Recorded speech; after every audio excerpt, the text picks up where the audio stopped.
ആയിരം കണ്ണുമായി കാത്തിരുന്നു നിന്നെ ഞാൻ എന്നിൽ നിന്നും. ഇങ്ങനെ ഈ പാട്ട് കേൾക്കുമ്പോൾ എല്ലാവരുടെയും കണ്ണ് നിറയും. ബിക്കോസ് നമുക്കൊക്കെ ഒരു നഷ്ടം ഉണ്ടായിട്ടുണ്ട്. നഷ്ടം ഉണ്ടാവാത്ത ആൾക്കാർ ഈ ലോകത്തില്ല. എന്തെങ്കിലുമൊക്കെ നഷ്ടപ്പെട്ടവർ, ഏതെങ്കിലും ഒരു മനുഷ്യൻ നമ്മുടെ ലൈഫിൽ നമുക്ക് നഷ്ടപ്പെട്ടവരുണ്ടാവും. അവരെ ഓർമ്മിപ്പിക്കുന്ന ഒരു പാട്ടുണ്ടാവും, അവരെ ഓർമ്മിപ്പിക്കുന്ന ഒരു കറി ഉണ്ടാവും.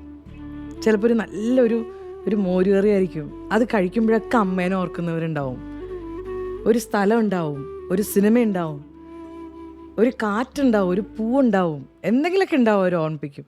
പക്ഷെ ആ ഒരു സമയത്ത് മാത്രമേ നമ്മൾ അവരെ ഓർക്കാവൂ. അതിലുപരി അവരെ ഓർത്തുകൊണ്ടിരുന്നാൽ അത് നമ്മുടെ ലൈഫിനെ തന്നെ, നമ്മളെ തന്നെ അതില്ലാണ്ടാക്കും. നിങ്ങൾക്ക് അവരോട് സ്നേഹമുണ്ട്, അതൊക്കെ സത്യമാണ്.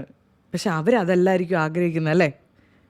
അവർ നിങ്ങളെ എപ്പോഴും ഹാപ്പി ആയിട്ട് കാണണമെന്നായിരിക്കും ആഗ്രഹിക്കുക. നിങ്ങൾക്ക് അവരോട് ശരിക്കും സ്നേഹമുണ്ടെങ്കിൽ നിങ്ങളുടെ ലൈഫ് അടിപൊളിയാക്കണം. അതാണ് ചെയ്യേണ്ടത്.